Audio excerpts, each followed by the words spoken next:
some interesting cases have been made by the Noble Lord Campbell and the Noble Lady Baroness Grey Thompson in terms of probing this particular issue of nicotine content, high nicotine content in pouches. But I think it's worth noting that cancer research doesn't support these amendments. And it's worth noting that because they say that there might well be the need for a deeper dive into evidence, but it wants to stress something that I think has got missed in some of even the debates we've had so far, and certainly did at second reading, which is that it is tobacco that is the cancer-causing ingredient in cigarettes. It is nicotine pouches do not contain tobacco.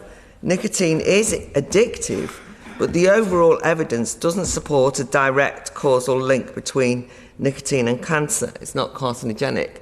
And that's what the scientific evidence seems to show, and is coming from anti-tobacco lobbying groups and from people who are not usually people that I would be necessarily citing.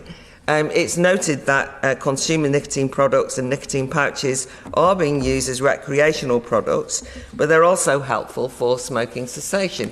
So I think we have to kind of just stand and consider what we're doing with this bill, because, you know, if the NHS itself calls nicotine relatively harmless, which it does, and in his 2022 review, Professor Javed Khan said that the government must facilitate access to various already safer alternative nicotine products, such as nicotine pouches. We do have to be careful about demonising these things because it isn't so straightforward. I think that there is a danger throughout the bill, actually, and it'll come up in other groups, of a kind of constant slippage between tobacco and nicotine. And sometimes that occurs through a discussion around addiction. Now, the thing that I'd be interested to know what the Noble Lady, the Minister, thinks about this, because she herself talked about the problems of addiction on our first day of committee. But this bill is not necessarily tackling addiction.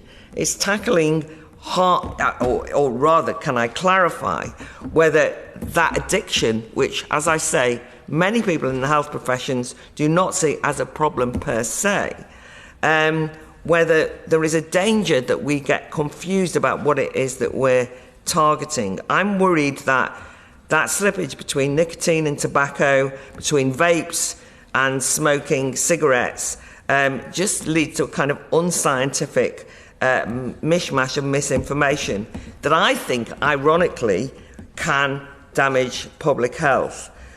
Just in relation to the young people using pouches until they vomit, I mean, young people use a lot of things until they vomit. I mean, they kind of can be over excessively used at any range of things, not helpfully, but it doesn't necessarily mean that the product itself is the problem always. Sometimes it can be youthful lack of restraint, which one might want to intervene in, but not necessarily through the law.